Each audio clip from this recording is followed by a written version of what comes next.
Motihari central university के दीक्षांत समारोह में नीतीश के एक बयान के बाद लोगों के जहन में एक सवाल उठने लगा है कि नीतीश विपक्षी गठबंधन इंडिया के साथ है या एनडीए के साथ। उन्होंने व्यंग्य के लहजे में भाजपा नेताओं के लिए एक ऐसी बात कह दी जिसे लेकर जेडीयू को जवाब देते नहीं बन रहा।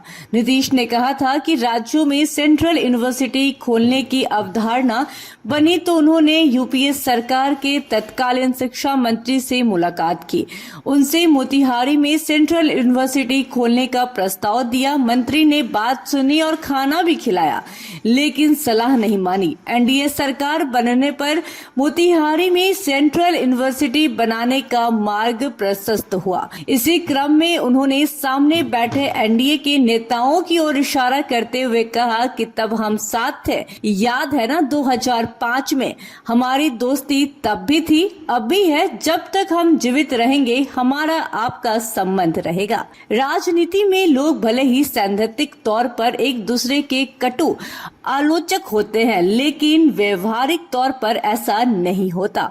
वो एक दूसरे से मिलते बतियाते हैं, एक दूसरे के पारिवारिक आयोजनों में शामिल होते हैं। इसका अर्थ तो यह कतई नहीं होता कि उनकी दलीय निष्ठा बदल गई है। मुलायम सिंह यादव के घर वैवाहिक कार्यक्रम में प्रधानमंत्री नरेंद्र मोदी ने भी शिरकत की थी। मुलायम सिंह ने भरी संसद में कहा था कि उनकी इच्छा है कि नरेंद्र मोदी फिर प्रधानमंत्री बने। इसका अर्थ यह तो नहीं हुआ कि मुलायम सिंह यादव की समाजवादी पार्टी का भाजपा में विलय हो गया या सपा ने बीजेपी के साथ जाने का फैसला कर लिया। राजनीति की इस सच्चाई को जो नहीं जानते वो इस नीतीश कुमार के बयान पर तमतमा रहे हैं। बता दें आपको कि आरजेडी के नेता लालू प्रसाद यादव कहते रहे हैं कि नीतीश के दांत उनकी आंत में है, यानी उनके मन की बात कोई नहीं जानता। नीतीश के फैसले से भी ऐसा ही जाहिर होता है। पहले जनता पार्टी, फिर जनता दल, समता पार्टी और अब जेडीयू तक का सफर करने वाले नीतीश कुमार 3 बार एनडीए का साथ छोड़ चुके हैं। तीसरी बार आरजेडी के नेतृत्व वाले महागठबंधन के साथ है। इसलिए उनका अगला कदम क्या होगा ये उनके सिवा कोई नहीं जानता। महागठबंधन के साथ जाते ही जेडीयू के छोटे बड़े नेताओं को लगातार साथ छोड़ते जाने से नीतीश आहत जरूर है। उनकी परेशानी इस बात को लेकर भी है कि अगले साल होने वाले लोकसभा चुनाव में उन्हें सिटिंग सीटों की संख्या के बराबर विपक्षी गठबंधन में हिस्सेदारी मिलती नहीं दिख रही है।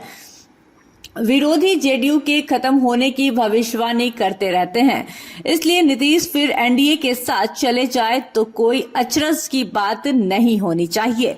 इस साल 4 ऐसे मौके आए जिससे लगा कि नीतीश कुमार भले ही विपक्षी एकता मुहिम के अगुवा बने हुए हैं, लेकिन एनडीए के प्रति उनके मन में अब भी आकर्षण बना हुआ है। सबसे पहले चौथी छटका प्रसाद खाने वो भाजपा के एमएलसी संजय मयूख के घर अपने मंत्रियों के साथ पहुंच गए थे।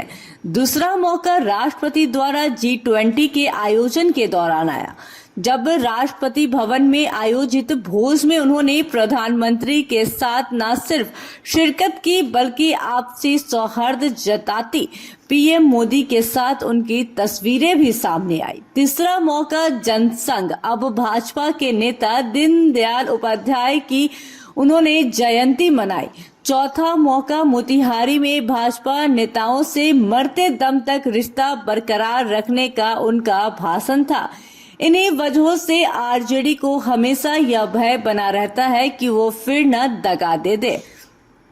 मोतिहारी में नीतीश की भाजपा से ताजिंदगी रिश्ते निभाने वाली बात पर आरजेडी में भारी गुस्सा है। आरजेडी के मुख्य प्रवक्ता और लालू प्रसाद यादव के परिवार के करीबी शक्ति सिंह यादव ने कहा कि नीतीश कुमार आरोप मोतिहारी में सेंट्रल यूनिवर्सिटी बनाए जाने का श्रेय नरेंद्र मोदी को देते हैं और यूपीए सरकार का उपहास करते हैं, लेकिन वो मोदी से कई चीज मांगते रह गए, मिला क्या? वहीं बिहार के डेप्यूटी सीएम तेजस्वी यादव का कहना है कि रिश्ते तो है ही, हर दल के नेता से संबंध है, हम लोग मिलते भी रहते हैं, एक दूसरे का सुख दुख भी बांटते हैं। तेजस्वी को नीतीश के बयान में कोई गड़बड़ी दिखी ही नहीं। जेडीयू के राष्ट्रीय अध्यक्ष ललन सिंह को तो नीतीश के बयान पर कुछ सूझा ही नहीं। वो बिना कुछ बोले पत्रकारों के सवाल सुनकर खिसक लिए। बता दें आपको कि केसी त्यागी ने नीतीश कुमार का बचाव किया। त्यागी ने कहा कि नीतीश कुमार निजी रिश्तों को काफी तरजीह देते हैं। दूसरी पार्टियों के नेताओं के साथ भी नीतीश कुमार के मधुर संबंध है। इसका अर्थ यह नहीं निकाला जाना चाहिए कि उनका इरादा बदल गया है। Bureau report, city post live.